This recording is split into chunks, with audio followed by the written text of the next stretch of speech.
Nhìn kìa, đền thờ uy nghiêm và hồ nước yên bình, nơi đất trời hòa hợp. Tiến lên, quân ta,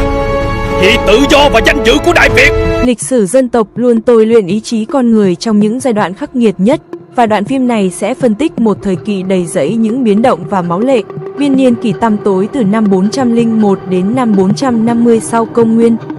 Chúng tôi đưa quý vị trở lại thời khắc mà các vương triều phương Bắc thay đổi liên miên, nhưng ách đô hộ lên đất Giao Chỉ thì ngày càng tàn khốc và điên cuồng hơn. Đây là giai đoạn mà sự bóc lột đã đẩy người nông dân và các hào trưởng vào bước đường cùng, buộc họ phải cầm tầm vông, giáo nhọn đứng lên bóc tách từng mảng tối của chế độ đô hộ.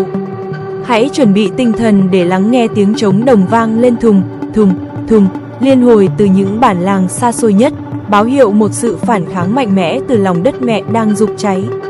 Bước vào nửa đầu thế kỷ thứ 5, nhà Liêu Tống ở phương Bắc lâm vào cảnh nội loạn, nhưng lại không ngừng vắt kiệt sức người sức của tại Giao Chỉ để phục vụ cho các cuộc chiến tranh vương quyền. Chúng thực hiện chính sách thu thuế tận diệt, từ hạt lúa, lá tràm cho đến những sản vật quý giá dưới lòng đại dương. Quân giáp sắt nhà Tống cho thực hiện hành động bắt người biệt tích đối với tất cả những trai tráng khỏe mạnh trong các khu dân cư làm ruộng, cưỡng bức họ đi phu xây đắp thành lũy hoặc đi lính phương xa không có ngày về. Tiếng bước chân quân tuần tra rầm rập nghe rầm, rầm, rầm, nặng nề đi kèm với những tiếng quát tháo hống hách xé tan sự bình yên của làng quê Việt. Đứng trước cảnh lầm than tột cùng, những hào trưởng địa phương vốn im hơi lặng tiếng bấy lâu nay đã âm thầm liên kết với người nông dân cùng cực. Họ dùng ngân khố riêng để bí mật mua sắm súng ống, vũ khí và xây dựng những căn cứ bí mật sâu trong lòng núi rừng. Tại các xưởng rèn ẩn mình dưới những thác nước, các lão trượng thợ rèn ngày đêm đỏ lửa, tiếng búa nện thép đỏ cắc tùng vang lên dồn dập, đúc giáo, rèn kiếm hòng chuẩn bị cho một cuộc quật khởi mang tính sống còn.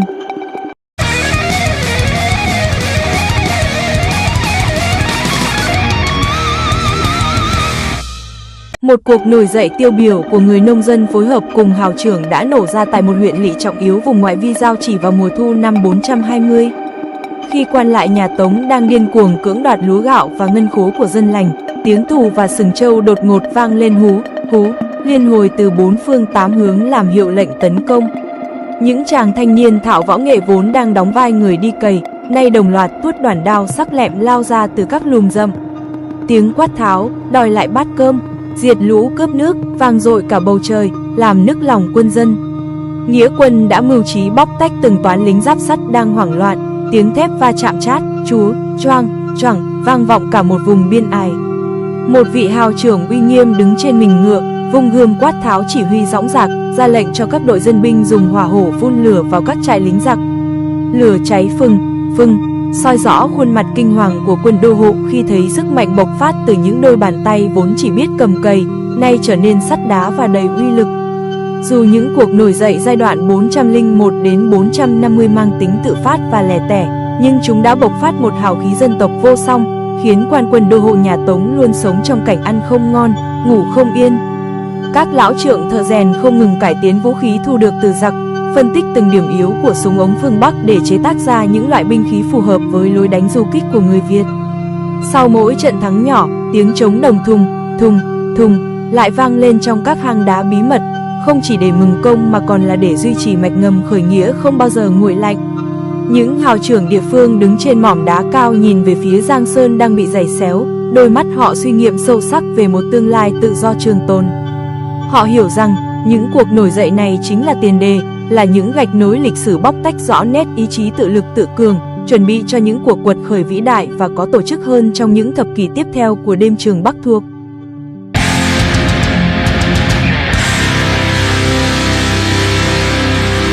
Giữa những năm 430 của thế kỷ thứ 5, sự tàn bạo của nhà Liêu Tống đã lên đến đỉnh điểm khi chúng thực hiện chính sách tận thu sản vật để bù đắp cho ngân khố trống rỗng ở chính quốc. Tại các vùng cửa biển và khu dân cư làm ruộng ven sông, quân giáp sắt nhà Tống thiết lập các trạm gác dày đặc, quát tháo hống hách và cưỡng bức dân lành phải xuống biển mò ngọc trai, lên rừng tìm sừng tê, voi báu. Chúng thực hiện hành động bắt người biệt tích đối với những vị hào trưởng có tiếng nói trong vùng hòng làm tê liệt ý chí kháng cự của nhân dân. Tiếng bước chân quân tuần tra rầm rập trên các bến sông nghe rầm, rầm, rầm, nặng nề như một bóng đen bao trùm lên cuộc sống của người dân Giao Chỉ. Đứng trước sự diệt vong của bản làng, các hào trưởng địa phương đã bí mật liên kết, hình thành nên những mạng lưới tình báo dựa trên những người dân trài và thợ săn thảo đường rừng. Họ không công khai lộ diện mà âm thầm bóc tách từng lộ trình vận chuyển sản vật của giặc để chuẩn bị cho một đòn giáng sấm sét ngay trên các dòng sông biên viễn. Trận đánh tiêu biểu cho sự mưu trí của Liên minh hào trưởng đã nổ ra tại hạ lưu sông Hồng vào một đêm mưa bão mù mịt năm 435. Một đoàn thuyền lớn của quân Tống đang áp tải hàng vạn hũ ngân khố và sản vật quý giá để xuôi ra biển về phương Bắc. Quân giặc cậy thế thuyền to, súng ống hiện đại nên vô cùng chủ quan, bỏ mặc canh phòng giữa tiếng sóng vỗ rì rào. Đột ngột, tiếng tù và sừng trâu vang lên hú, liên hồi từ các bãi sậy ven sông làm hiệu lệnh phục kích. Những chiếc thuyền độc mộc nhỏ bé nhưng vô cùng linh hoạt, được các chàng thanh niên thạo võ nghệ điều khiển, lao thẳng vào mạn sườn hạm đội giặc. Tiếng hỏa khí nổ ầm, xé tan màn đêm, lửa cháy phừng, soi rõ khuôn mặt kinh hoàng của quân Tống khi thấy thuyền chiến bọc tôn của chúng bị những mũi móc sắt của ta găm chặt. Tiếng thép va chạm chát, chúa, choang, vang dội khi nghĩa quân nhảy lên bong tàu thực hiện lối đánh cận chiến bóc tách từng toán lính giáp sắt đang hoảng sợ tháo chạy.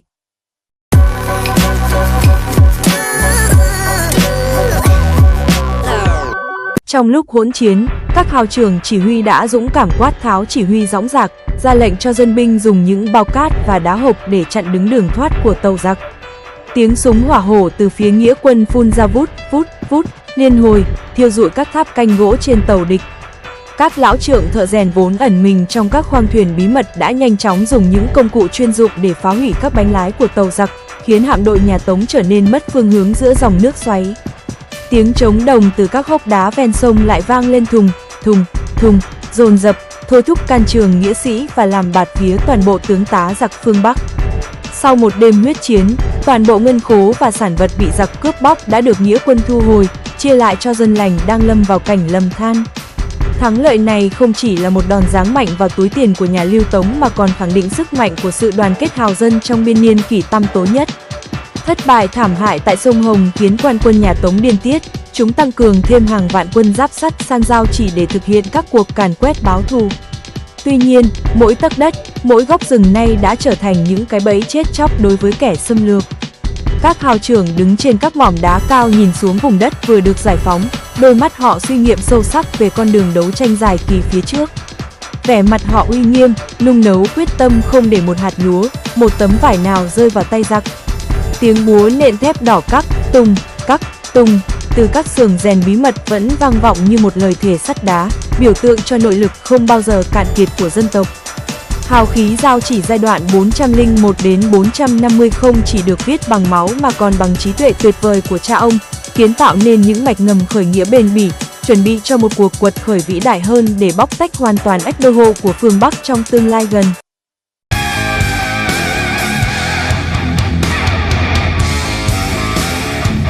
Càng về cuối giai đoạn năm 450 sau công nguyên, cuộc đấu tranh giữa các hào trưởng Việt và quân đô hộ nhà Lưu Tống càng trở nên khốc liệt và bi tráng. Khi những trận phản đòn trên sông Hồng làm lung lay ý chí của quan quân phương Bắc, chúng đã điên cuồng thực hiện những thủ đoạn đê hèn nhất hòng bẻ gãy khối đoàn kết dân tộc. Quân giặc cho lính giáp sắt tràn vào các bản làng xa xôi, thực hiện hành động bắt người biệt tích đối với các bô lão và phụ nữ đang làm ruộng để làm con tin đòi tiền chuộc ngân khố. Chúng quát tháo hống hách, dùng gươm giáo cưỡng bức dân lành phải dỡ nhà cửa để xây thêm đồn bốt biên thùy. Tiếng khóc than xé lòng của đồng bào hòa cùng tiếng bước chân giặc nghe rầm, tạo nên một bầu không khí u uất bao trùm lên khắp nẻo đường giao chỉ. Đứng trước cảnh lầm than tốt cùng ấy, hào trưởng chỉ huy đã nhanh chóng bóc tách thế trận phòng ngự sơ hở của quân Tống, quyết định mở một cuộc phá vây thần tốc để giải cứu dân lành và khẳng định chủ quyền tối thượng của đất nghèo. Cuộc phá vây bùng nổ vào một đêm cuối đông khi gió mùa tràn về lạnh buốt. Tiếng tù và sừng trâu vang lên hú, liên hồi từ các vách núi treo leo làm hiệu lệnh tấn công chớp nhoáng. Từ các hầm hào bí mật, những chàng thanh niên thạo võ nghệ phối hợp cùng các đội thượng binh dũng mạnh đã xông thẳng vào trại lính giặc. Tiếng chân voi chiến nện xuống đất nghe rầm, hòa cùng tiếng trống đồng vang lên thùng, liên hồi, tạo nên một sức mạnh trấn áp kinh thiên động địa khiến quân Tống hoảng loạn bỏ chạy. Nghĩa quân dùng những chiếc thang mây bóc tách từng lớp hàng rào gỗ, tiếng thép va chạm chát, chúa, choang, vang dội cả một vùng biên ải. Chu Đạt cùng các hào kiệt quát tháo chỉ huy dõng dạc, thôi thúc binh sĩ xông vào các gian nhà lao để giải nguy cho đồng bào. Tiếng hỏa khí nổ ầm ầm, xé tan màn đêm, lửa cháy phừng phừng, soi rõ khuôn mặt đầy quyết tâm của những chiến binh đang liều mình tôi luyện trong khói lửa để giành lại tự do cho dân tộc.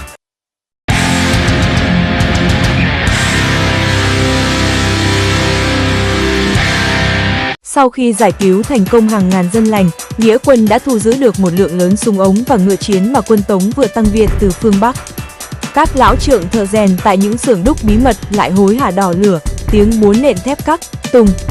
tùng vang lên dồn dập, tiếp tục công việc chế tác vũ khí để chuẩn bị cho những cuộc quật khởi quy mô lớn hơn. Vị hào trưởng chỉ huy đứng trên đỉnh đèo cao, đôi mắt suy nghiệm nhìn về phía Giang Sơn đang dần sạch bóng quân thù, vẻ mặt ông uy nghiêm nhưng ánh lên một lời thề sắt đá sẽ giữ vững mảnh đất này cho đến hơi thở cuối cùng. Thắng lợi của cuộc phá vây năm 450 không chỉ mang lại sự sống cho đồng bào mà còn là sự tôi luyện quý giá cho lực lượng nghĩa quân, kiến tạo nên một thế trận lòng dân bền vững, bóc tách hoàn toàn sự lệ thuộc vào các vương triều phương Bắc đang trên đà suy sụp. Hào khí dân tộc bộc phát mạnh mẽ, người dân lại hân hoan quay về làm ruộng, dệt vải, tiếng trống đồng thùng vẫn vang vọng mãi như một bản trường ca bất tử của ý chí tự lực tự cường.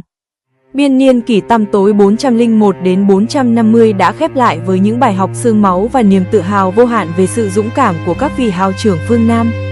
Chúng tôi đã nỗ lực phân tích và phục dựng lại toàn bộ sự khốc liệt này dựa trên những sử liệu chính thống, để quý vị thấy rõ tinh thần dân tộc đã được tôi luyện gian khổ như thế nào trong đêm trường Bắc thuộc. Hào khí ấy sẽ còn vang vọng mãi trong tiếng trống thùng và trong nhịp sống bền bỉ của người dân Việt Nam anh hùng. Nếu quý vị cảm thấy xúc động và tự hào trước tinh thần bảo vệ chủ quyền của cha ông, hãy nhấn đăng ký và để lại bình luận để cùng chúng tôi giữ gìn sử vàng dân tộc. Mọi ý kiến đóng góp và tư liệu lịch sử quý báu của quý vị xin vui lòng liên hệ qua Zalo hoặc để lại bình luận phía dưới. Sự ủng hộ của quý vị chính là nguồn động lực lớn lao nhất để chúng tôi tiếp tục hành trình bóc tách sử liệu này. Hãy cùng chờ đón tập 29, sự suy tàn của nhà Lưu Tống và bước chuyển mình vĩ đại của các hào tộc Giao Châu.